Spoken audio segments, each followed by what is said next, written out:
Good morning, children. I am Anmol Messi, PGT Physics, Mount Litra Z School, Jhansi.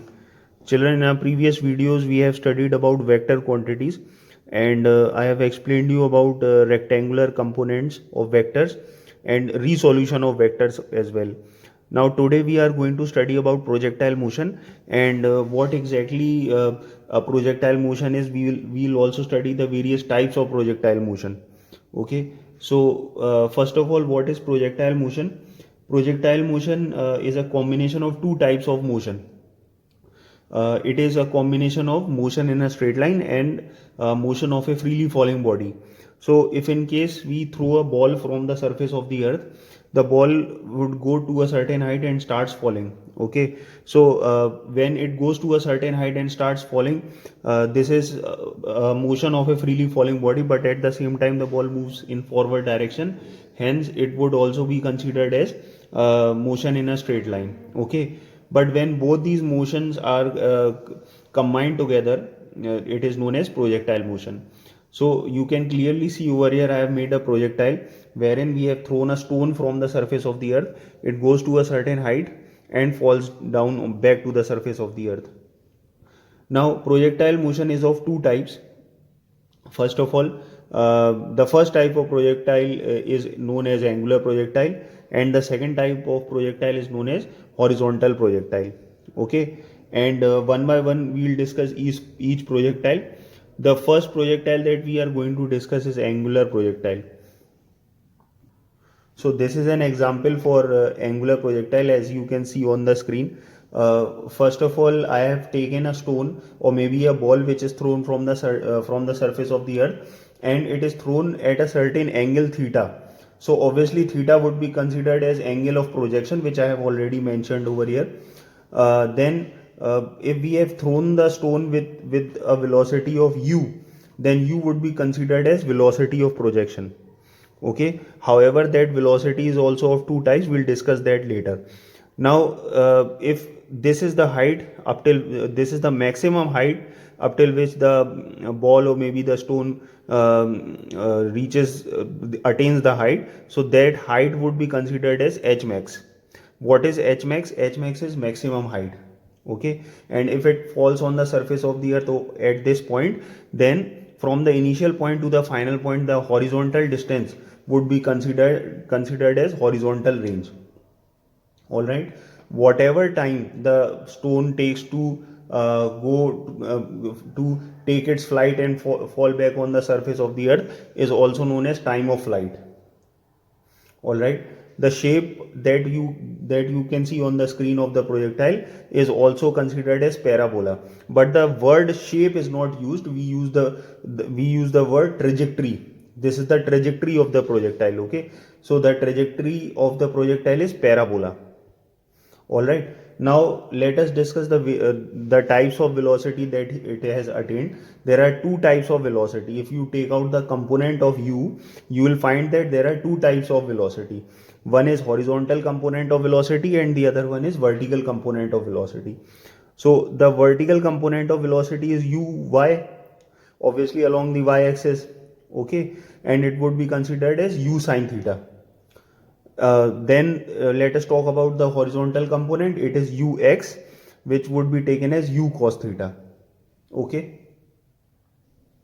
Now you can see clearly on the screen, I have divided my paper in two halves and I have explained both the components of, in fact, I have compared both the components of velocity, that is vertical component and horizontal component. So on the left hand side of the paper, I have taken uy, that is the vertical component. Its value is u sine theta. Whereas on the right hand side of the paper, I have taken ux, which is the horizontal component, and its value is u cos theta. Okay, now let us compare both the components one by one. The first component would be considered as vertical component of velocity, which is uy. Okay, and the second component would be u cos theta. Okay, that is horizontal component of velocity. Now the second point is it helps the body to behave like a freely falling body. So I, as I explained you in the definition, that projectile motion is a combination of two types of motion. So the first type of motion is due to this vertical component of velocity. So it would help the body to behave like a freely falling body. Okay, and the second type of motion of the body, that is motion in a straight line, would be because of this component u cos theta, which is the horizontal component. Now let us discuss the third point, which is it is an accelerated velocity. Obviously u sin theta would be considered an accelerated velocity because it takes the ball up and then brings it down. Okay, and u cos theta would be considered as a constant velocity. Now if we talk about the formulas that we will be using, since u sin theta is an accelerated velocity, obviously we would be using the equations of accelerated motion, that is v is equal to u plus at, s is equal to ut plus half at square, v square is equal to u square plus 2as, etc. Okay, while since horizontal component is u cos theta, which is a constant velocity, hence the formula that we'll be using over there would be speed is equal to distance upon time. Now this is the expression for time of flight. So since it is an accelerated u sin theta is an accelerated velocity, and it is the only component that helps in the ball to that helps the ball to go up and then come down, and whatever time it takes to go up and comes down, it is due to u sin theta. Hence we will be using the equation of accelerated motion. Let us say we are using s is equal to ut plus half at square. Okay, now if we put the values in the formula, the value of s would be considered as 0 because the ball starts from the ground and ends at the ground only, and the component or the velocity that we'll be writing in place of u would be u sin theta. Now since t is time of flight, so we have taken it as capital T plus half, and instead of acceleration we will be writing minus g because we are considering the initial acceleration of the body, that it is going upwards. So since the body is going upwards, that is opposite to the direction of gravitational force, therefore it is taken as minus g and then t square.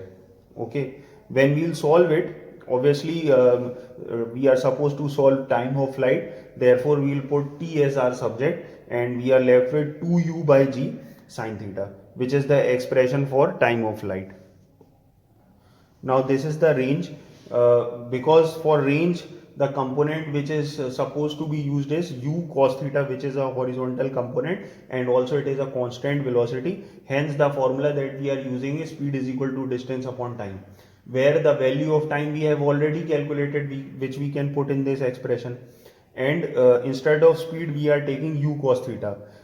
Instead of distance we can put r, which is our range, and when we keep r as our subject, the formula that we are left with is r is equal to u square by g sin 2 theta. Now this is a special case where we are going to calculate the condition of maximum range. So obviously whenever we take a formula and we want that expression to be maximum, we try to ignore the trigonometric function. So in this formula r is equal to u square by g sin 2 theta, we are supposed to remove sin 2 theta so that r becomes maximum. So to remove sin 2 theta, we'll put it equal to sin 90, where we can cancel out both the sign, and we are left with theta is equal to 45 degree. Hence whenever a body would be thrown at an angle of 45 degree, it would attain the maximum range, maximum possible range. So if you want the for a body, if you want to throw it to maximum horizontal distance, you are supposed to throw it at an angle of 45 degree.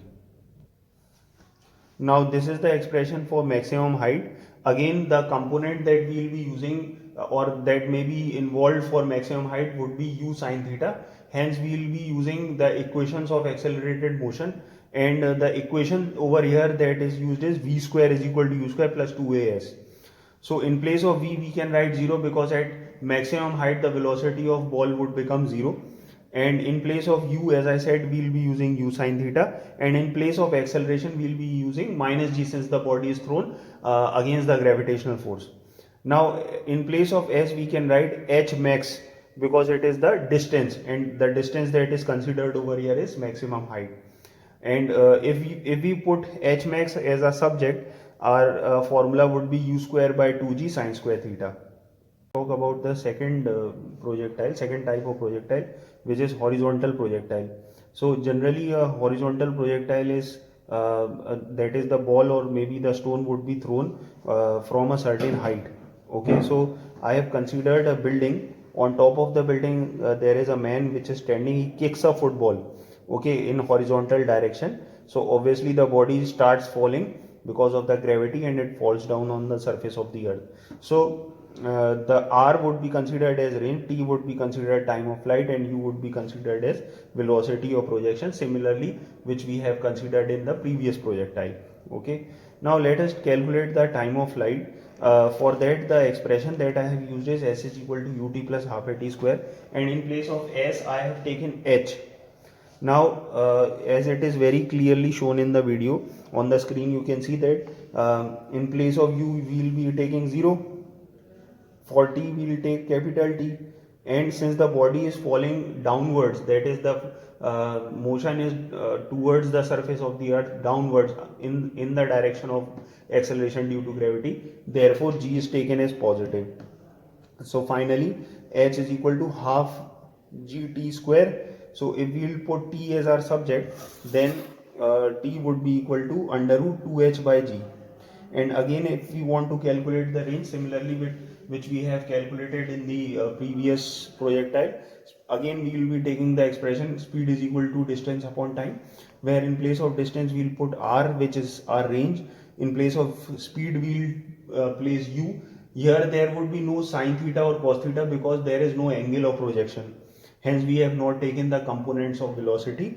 And in place of time we can write t, where we already have the value of t. So if we put r as a subject, then our formula would become r is equal to u under root 2h by g.